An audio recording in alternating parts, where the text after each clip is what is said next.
Voilà. Bonsoir, mesdames, mesdemoiselles, messieurs, bonsoir, Nabilaï Kamara, depuis Bruxelles, chers compatriotes guinéens. Voilà, j'espère que vous êtes là, donc que l'image, ou plutôt le volume, vous m'entendez bien, chers compatriotes guinéens. Voilà, donc j'ai ce programme que j'ai programmé ce soir même.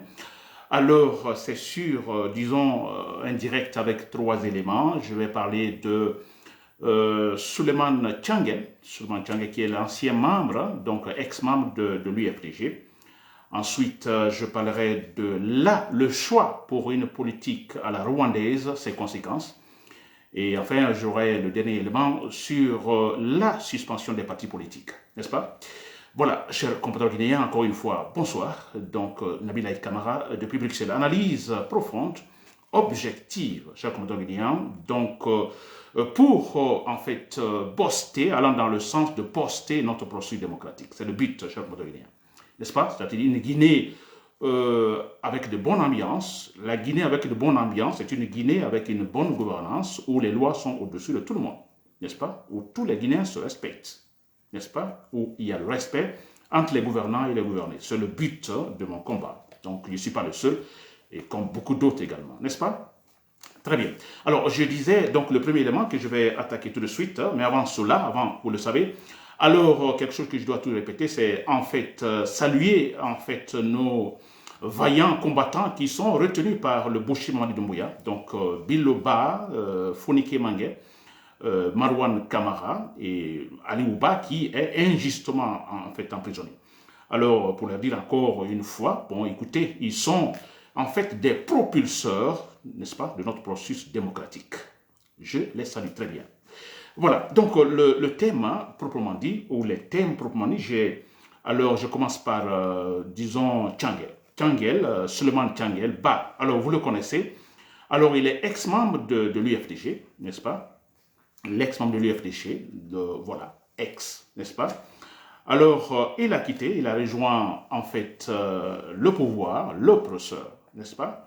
Alors, je parle de lui parce qu'il a fait un écrit, je crois aujourd'hui, il a fait un écrit qu'il a publié. Alors, dans l'écrit, en fait, je vois une tendance claire de défendre. C'est pas comme pour dire, parce qu'actuellement, c'est en fait, ils sont obligés, tous ceux qui sont avec Alpha Condé, plutôt Mamadi Doumbouya. Alors, vous avez remarqué, chacun doit dire quelque chose et surtout jeter des fleurs sur leur bourreau, leur boucher Mamadi Doumbouya, leur chef, leur demi-dieu ou demi-dieu vivant. Chacun doit dire quelque chose, n'est-ce pas? On entend toujours d'abord les différents ministres, n'est-ce pas? Ousmane Gawal, Baouri et tant d'autres. Tout le monde doit dire quelque chose pour une fois, comme pour dire, bon, écoutez, voilà, si je ne le fais pas, je pourrais perdre ma place. Vous comprenez? Alors, autour de Tchangel également, voilà, de parler, de dire quelque chose, jeter des fleurs sur Mamadou Doumbouya, et là, en parlant de l'axe Bambeto, l'axe de la démocratie. Alors, dans l'écrit, je ne vais pas lire ce qu'il a écrit parce que je ne sais pas, Tchangel, si vous m'écoutez, qui n'écrit pas pour qu'on le comprenne, mais qui écrit pour qu'on dise, bon, écoutez, il sait écrire. Et qu'elle écrit aussi, parce que ça, ce n'est pas du français, n'est-ce pas?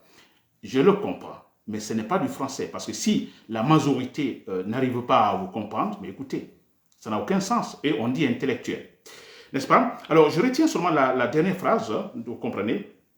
Le dernier paragraphe, dernière phrase, parce que là, on ne fait même pas... voilà.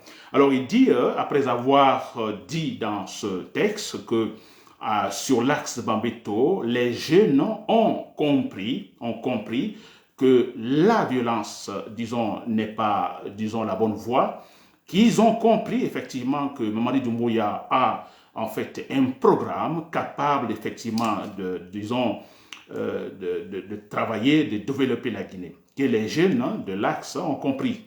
Alors, il va jusqu'à dire, bon, écoutez, on dit que les jeunes ont reçu de l'argent par-ci, par-là, peut-être pour défendre les effigies, les photos de Mamadi Doumbouya sur l'axe, que non, qu'on parle de l'argent, mais non, que ça dit pour lui ce n'est pas ça, mais c'est que les jeunes ont compris depuis 3 années déjà, Mamadi Doumbouya là, qu'ils ont compris effectivement que la violence n'est pas la solution, qu'ils ont compris que Mamadi Doumbouya alors pourra faire l'affaire, n'est-ce pas? Donc pour Tchangel, écoutez, l'axe n'est plus comme avant, bon voilà, n'est-ce pas? À la fin, il dit, qu'en dites-vous? Il pose la question à tous ceux qui vont lire son texte. Alors, qu'en dites-vous? Et toi, toi-même, toi qui me lis, toi là, qu'en dis-tu? N'est-ce pas? Voilà. Bon, Tchangel, moi je vous dis, j'ai lu votre texte. Alors, bon, voilà, comme vous posez la question, qu'en dis-tu? Qu'est-ce que moi je vais dire? Bon, écoutez, voilà pourquoi je vais vous répondre. N'est-ce pas? C'est pourquoi j'ai programmé ce direct, effectivement, pour répondre à cette question que vous-même vous posez à la fin de votre écrit. N'est-ce pas? Très bien. Alors, j'ai dit le traître Tchangel. C'est un traître. Alors, quand je dis traître, en fait, je n'invente pas, ce n'est pas pour la fantaisie, non. Mais écoutez, ça reflète même, c'est le mot même pour qualifier Tchangel. Tchangel, Ousmane Gawal, Baouri et tant d'autres, ils sont nombreux. N'est-ce pas? Alors, je crois que c'est la qualification même. Un traître, c'est quelqu'un qui trahit. N'est-ce pas? Il trahit, s'il vous plaît.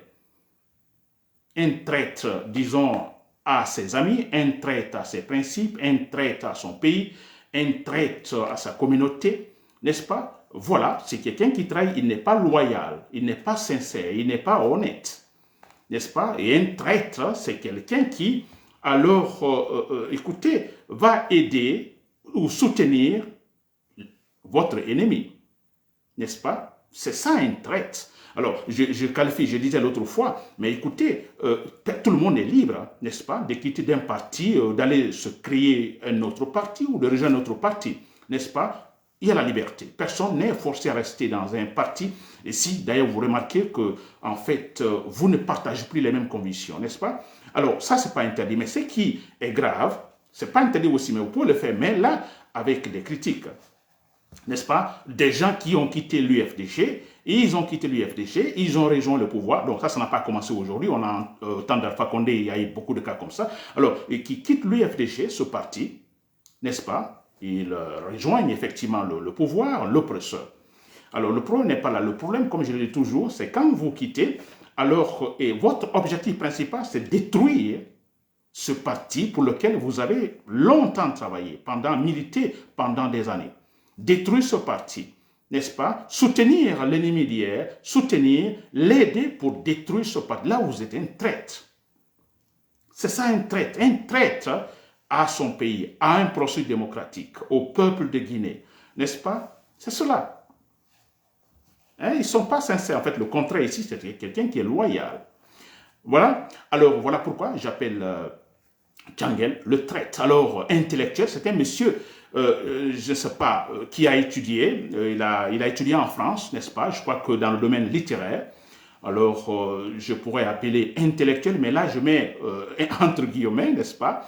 Intellectuel, parce que je mets entre guillemets, parce que je ne vois pas, alors, ce côté, je ne vois pas comment je vais qualifier Tchangel d'intellectuel, parce qu'un intellectuel, surtout lui, hein, dans le domaine littéraire, alors, d'abord, un intellectuel, bon, c'est quelqu'un qui a comme travail, on peut dire essentiel.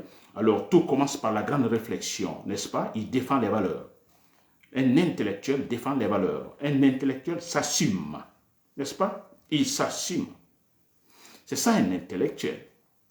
Alors, Tchangel est-il un intellectuel en se référant à cette définition que je viens de donner, n'est-ce pas? Qui défend les principes. Surtout, je dis bien, il a évolué dans le domaine littéraire, n'est-ce pas? Il pouvait être un intellectuel engagé. D'abord, un intellectuel, il est engagé. Alors, si surtout vous êtes dans le domaine littéraire, alors vous voyez, voilà encore plus pour l'engagement. L'engagement pour défendre les valeurs, pour défendre la société, n'est-ce pas? Très bien. Alors, il ne l'est pas. C'est un traître, n'est-ce pas, qui trahit. Alors, il n'est pas intellectuel parce qu'il ne s'assume pas, il ne défend pas les valeurs. Alors, à un moment donné, et là c'est encore grave, il a défendu les valeurs, les principes démocratiques quand il était dans l'UFDG, dans l'opposition. Pendant des années, il défend, et à un moment donné, voilà, il jette l'éponge. Bon, voilà, c'est le découragement, pas découragement, mais bon, je crois, le début de la traîtrise, vous comprenez?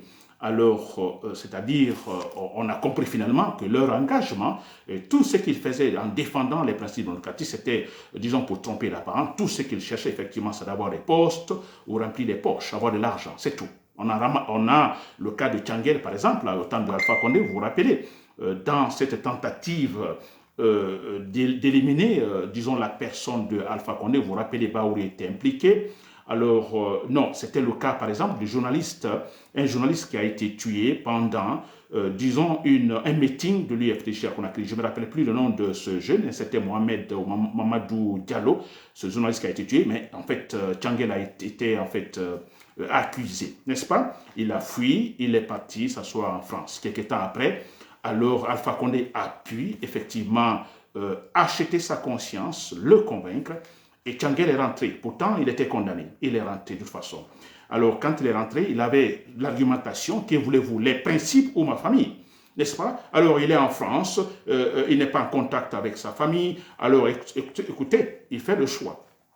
Vous vous rappelez, donc la traîtrise n'a pas commencé par là. Ce n'est pas un intellectuel, M. Tchangel. On a connu pas mal de leaders intellectuels. Vous comprenez, je prends le cas de Kwame Nkrumah, de Patrice Lumumba et tant d'autres, n'est-ce pas?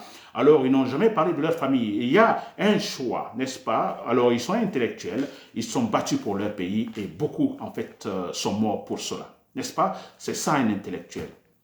Alors, une chose est que soit vous défendez les principes ou bien, en fait, vous vous retirez totalement. Mais vous ne défendez pas les principes, hein, disons, démocratiques, vous ne défendez pas les valeurs essentielles. Et là, vous ne le faites pas, mais vous rejoignez l'oppresseur. N'est-ce pas? Vous rejoignez, vous, intellectuels, entre guillemets, vous rejoignez l'oppresseur. C'est grave. Vous étiez dans le camp de l'oppressé, alors vous quittez, vous allez de l'autre côté. Ça, c'est grave. C'est la traîtrise profonde. C'est des traites, s'il vous plaît. Très bien. Alors, le cas de Tchangel. Alors, je disais Tchangel, si vous m'écoutez. Alors, moi, nous respectons bien, on se connaît quand même un peu. Nous nous sommes rencontrés une fois ici à Bruxelles. Alors, je me rappelle de ce petit dialogue entre vous et moi. Très bien. Alors, monsieur, donc je disais dans le titre, Tchangel, Suleiman Tchangel et ses 4 trahisons. Oui, c'est grave ce monsieur parce que d'abord, quand ce qu'il dit, ce qui a motivé cette intervention, quand il dit par exemple que, parlant de Alpha Condé, qu'aujourd'hui, que personne ne peut contester la volonté de Mamadi Doumbouya de rassembler les Guinéens. C'est lui qui l'a dit. Tchangel, je ne sais pas si vous avez bien lu ce texte, cette phrase-là, avant de, disons, de l'écrire ou publier. Aujourd'hui, personne ne peut contester la volonté de Mamadi Doumbouya de rassembler les Guinéens. Êtes-vous sûr? Cela est-il vrai, Tchangel? Parce que vous avez totalement perdu. L'intellectuel, là, on n'en parle plus. Parce qu'un intellectuel, je dis bien, il réfléchit. C'est ce qui fait la différence entre un intellectuel et quelqu'un qui ne l'est pas. Un intellectuel réfléchit. J'ai dit l'autre fois qu'aller à l'université, ce n'est pas seulement, disons, le diplôme. D'accord, c'est important, c'est essentiel, mais ce n'est pas seulement le diplôme. À l'université, on apprend surtout à être intellectuel, c'est-à-dire penser, à pouvoir penser, raisonner, analyser de manière rationnelle. N'est-ce pas? Un intellectuel dans un groupe donné, alors il se détermine alors par la qualité de ses pensées. Tchangel. Alors quand vous dites qu'aujourd'hui Mamadi Doumbouya est, disons, personne ne peut contester sa volonté de rassembler les Guinéens, mais franchement, je me demande d'où vient en fait cette réflexion. Mamadi Doumbouya qui kidnappe, vous oubliez M. Tchangel, Biloba, il est kidnappé, on ne sait pas où il est, Fonike Mange aussi, il y a Marwan Kamara, on a injustement Aléouba emprisonné, d'autres ont été tués par-ci par-là, n'est-ce pas? Et vous dites que Mamadi Doumbouya a cette volonté de rassembler, que ça c'est incontestable de rassembler les Guinéens. C'est grave, M. Tchangel. Ou bien vous vous taisez, mais écoutez, il ne faut pas vomir des irrationalités. C'est pas possible. N'est-ce pas? Dans un pays où, en fait, on interdit des critiques parce que il y a la malgouvernance et parce qu'on a un pouvoir qui s'adonne à la corruption intense, n'est-ce pas? On interdit les manifestations, pas de critiques, pas de contre-pouvoir. Vous voyez ça? Et un pays ou un pouvoir qui s'adonne totalement à la propagande, à la soviétique, je ne sais pas quoi, propagande par-ci, par-là, utilisant l'argent de tout le monde, vous dites que Monsieur Mamadi Doumbouya, c'est incontestable. Personne ne peut contester sa volonté de rassembler les Guinéens. Mais c'est quand même incroyable. Pensez-vous, avec ce comportement actuel de Mamadi Doumbouya, sous ce pouvoir, n'est-ce pas, c'est-à-dire utilisant la force physique, vous critiquez, vous êtes pris, vous êtes kidnappé, des gens sont kidnappés la nuit, devant leur famille, leur épouse, les enfants. Tac, envoyé. N'est-ce pas, Tchangel? Pensez-vous que par cette manière, il est possible de rassembler les Guinéens? C'est plutôt le contraire, monsieur Tchangel. N'est-ce pas? Voilà, je vais citer les 4 trahisons de Tchangel pour terminer ce chapitre, sur ce point. Alors, je dis bien, voilà, j'ai défini ce qu'est cet homme, Tchangel. Alors, c'est quand même regrettable parce que, voilà, alors, je parle de la première trahison de Tchangel. Alors, c'est la trahison, donc, ou traître, disons, à ses principes. C'est un traître, ça c'est la première trahison, traître à ses principes. Donc, il trahit ses principes. Il a défendu pendant des années, je dirais 10 ans, des principes démocratiques. Donc, il a défendu les valeurs guinéennes. N'est-ce pas? Les valeurs que nous cherchons actuellement, parce que sans les valeurs sûres, vous comprenez, des valeurs politiques sûres, comme référence, comme modèle, on ne va nulle part. C'est de la pagaille. Je disais l'autre fois, quand Mamadi Doumbouya va tomber, il meurt par exemple aujourd'hui, demain c'est la pagaille. N'est-ce pas? Parce qu'il n'y a pas de valeur. Et la transition, c'est pour aider la Guinée à avoir des valeurs de référence. N'est-ce pas? Très bien. Alors, Tchangel a trahi ces principes-là. Il a trahi ses principes. D'abord, ses propres principes. Depuis longtemps, Tchangel, quand nous nous sommes rencontrés à Bruxelles, vous vous rappelez, au salon quelque part dans un hôtel, vous vous rappelez, on a fait un petit dialogue sur les principes démocratiques, ce que vous faites, ce que moi je fais également. Vous vous rappelez, on parlait des principes, on parlait des valeurs. N'est-ce pas? Je ne sais pas si vous vous rappelez. Très bien. Alors, vous avez trahi tout ça. Et vous êtes intellectuel, s'il vous plaît. On dit intellectuel. Mais si vous devez abandonner vos principes, alors abandonnez totalement, restez là-bas dans le mutisme total, ne dites rien. Voilà. Mais non seulement vous trahissez en fait ces principes-là, n'est-ce pas? Et vous rejoignez ce que j'appelle ici l'oppresseur, le boucher Mamadi Doumbouya. N'est-ce pas? Y a-t-il changement entre ce qui se passait hier quand vous étiez oppressé et ce qui se passe maintenant? Y a-t-il une différence, s'il vous plaît? La manière de traiter, la manière, le comportement de l'oppresseur face, disons, aux oppressés, il y a une différence? Il n'y a absolument rien. D'ailleurs, c'est pire aujourd'hui, parce que les gens sont kidnappés par-ci, par-là, et vous êtes capable de dire que Mamadi Doumbouya, personne ne peut contester, en fait, la volonté de Doumbouya de rassembler les Guinéens. Mais quel mensonge! Mais taisez-vous, s'il vous plaît, je crois que c'est mieux pour vous. Mais bon, je peux vous comprendre, parce que tout le monde doit dire quelque chose maintenant sur Mamadi Doumbouya, en fait, comme lui jeter des fleurs. Alors, pour ne pas perdre sa place, la petite place que vous avez peur, disons, de la perdre, n'est-ce pas? Alors, il faut dire quelque chose. Et voilà pourquoi, mais malheureusement, vous avez choisi de parler l'axe Bambeto, mais là, vos idées ne sont pas structurées. Vous avez mal réfléchi, c'est vrai. Voilà, donc trahison qui a trahi, donc il a trahi ses principes, ses propres principes, ensuite les principes démocratiques. Ensuite, alors il y a ce qu'on appelle ici, il a aussi trahi ici, disons, son parti, l'UFDG. C'est vrai, et là j'ai parlé de la grande traîtrise, il n'est pas le seul. Il a trahi, ça c'est votre deuxième trahison, trahir son parti. Alors pendant longtemps, il a milité dans ce parti, défendant, il était même au niveau de la cellule de communication du parti, alors défendant les principes démocratiques, défendant son parti, n'est-ce pas, et tout ça. Voilà. Alors la traîtrise, alors c'est quand il quitte, comme il le fait maintenant, il quitte ce parti, il va rejoindre l'oppresseur, n'est-ce pas? Là déjà c'est une faute grave, n'est-ce pas? Il va rejoindre l'oppresseur. N'est-ce pas? Il va rejoindre l'injustice, il va rejoindre le mal, ce monsieur qui se battait hier pour le bien. Maintenant, il est de l'autre côté, s'il vous plaît. N'est-ce pas? Et le plus grave, c'est aider l'oppresseur, aider l'ennemi d'hier, l'ennemi de l'UFDG, l'aider, le soutenir pour faire quoi? Démanteler, détruire l'UFDG. C'est grave, monsieur Tchangel. Pour ça, vous devez vous taire, s'il vous plaît. Alors, ça, c'est la deuxième trahison, trahir son parti, n'est-ce pas? Troisième. Alors, troisième, c'est en fait trahir les morts. Vous avez vu, Djangel, quand vous étiez dans l'opposition, depuis 2010 hein, jusque maintenant, disons, beaucoup de gens sont morts, tués par la milice de Alpha Condé et maintenant par la milice de Mamadi Doumbouya. Beaucoup de jeunes sont dans les cimetières là-bas, Bambeto. Hein, même Mamadi Doumbouya, quand il a pris le pouvoir, il est allé là. Avec ses hommes, on a vu ces hommes, les forces membres de force spéciale, pleurer, n'est-ce pas? Et même Mamadi Doumbouya reconnaît quand même, il est parti saluer, en fait, disons, l'âme de ces morts, de ces gens qui sont, en fait, là, dans le cimetière. N'est-ce pas? Même Mamadi Doumbouya reconnaît cela. Parce que là, il est parti pour dire que désormais, personne ne mourra pour la politique.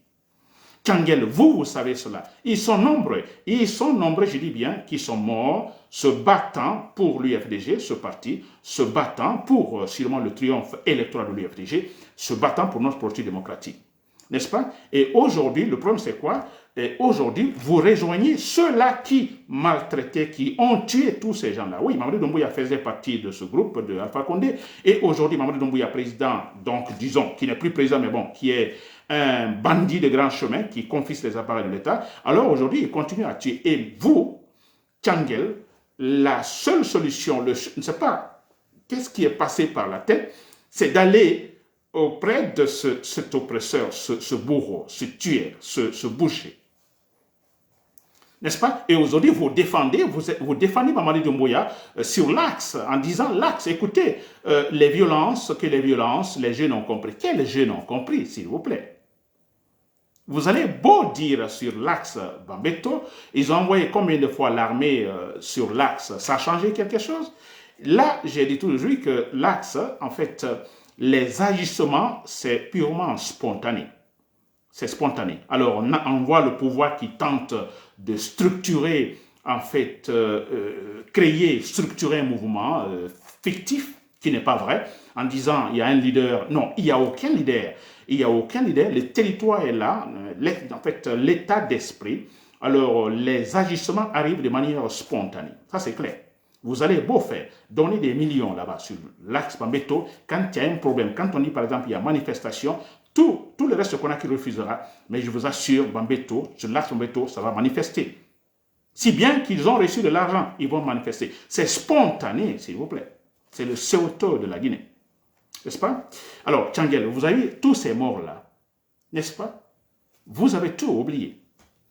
Vous oubliez que ce sont ces milices-là qui ont tué tous ces gens-là. Et vous allez travailler avec eux pour critiquer finalement. C'est quand même incroyable. Donc, tout ce qui s'est passé au temps d'Alpha Condé, quand vous faisiez partie des oppressés. Donc, ce n'était pas vrai. N'est-ce pas? Ce n'était pas vrai. En fait, ces jeunes n'avaient pas raison. Les manifestations, c'était inutile. Comme un autre traître, Alpha Boubacar, aussi plutôt le dit, Alpha Boubacar Ba, n'est-ce pas? Que, bon voilà, vos manifestations, toutes les manifestations, finalement, ça donnait quoi? Absolument rien.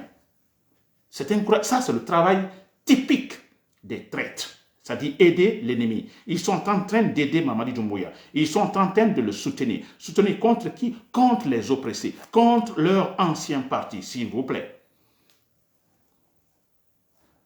Mais je me demande, pourquoi avez-vous étudié, Djangel?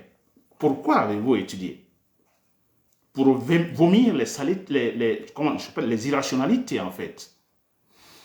Voilà, ça c'était, donc j'étais sur la troisième trahison. Là, vous avez compris, trahison à l'égard des morts, envers des morts, tous ces gens tués par des milices, disons, au pouvoir politico-ethnique. Très bien. Alors, quatrième, disons, trahison. Alors, trahison, ça c'est la traîtrise à son peuple, à sa communauté. Je dirais, ça on ne le cache pas parce que je dis bien, nous sommes dans la pagaille. Pour sortir de cette pagaille-là, alors il faut tout dire. Pour que demain, dans la Guinée rationnelle, bon voilà, ce sera dans le passé, on n'en parlera plus. Mais pour que tout soit en fait résolu maintenant, alors il faut le dire. Alors je dis bien, trahison, traite à son peuple, traite à sa communauté, traite au peuple. Ça c'est clair. Alors il faut le dire, les peuples, c'est vrai.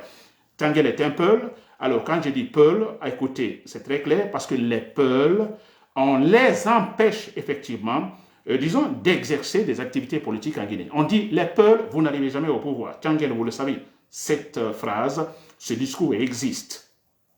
Ça existe. Et ceux qui le disent, ceux qui tentent, ils l'ont déjà réalisé sur le terrain. Les tricheries, on a vu face à Seydou Diallo, alors aucun Peul. La présidence, ce n'est pas pour les Peuls. D'ailleurs, on dit la politique, ce n'est pas pour vous les Peuls. Tchangel, les gens qui le disent, vous êtes avec eux là-bas. Comme ça, personne ne peut vous respecter, Tchangel. Et beaucoup de manquements, effectivement, de respect, également à l'égard des Peuls. Mais ça, c'est clair. Des traîtrises comme ça, s'il vous plaît. On vous empêche d'aller faire la campagne. Vous vous rappelez, Seydou Diallo ne doit pas rentrer à Kankan. On l'empêche, il est bloqué à Tokuno. Il ne va pas à Kankan. Et on dit, les Peuls, vous êtes des étrangers. À Bambeto, on tue les Peuls. Et là, de manière, disons, ciblée. On rencontre des jeunes dans la rue. Et vous, qui êtes-vous? Alors, il suffit seulement que, voilà, le nom sonne Peul, et puis voilà. La personne est bastonnée, ou tout simplement, ils sont jetés dans les pick-up au commissariat. Et pour les libérer là-bas, il faut de l'argent. Tchangel, où êtes-vous? Quel est votre engagement? Vous avez étudié à l'université, mais qu'avez-vous appris là, s'il vous plaît? C'est incroyable. N'est-ce pas? Les Peuls sont-ils respectés? Je ne sais pas, politiquement parlant. Sont-ils respectés? Ce discours-là ne vous choque pas parce que Mamadi Doumbouya, Amara Kamara, Abakar Sili Kamara, tous ces gens-là qui sont des malinqués, là-bas quelque part dans un hall, là-bas, dans un salon, entre eux, ils le disent.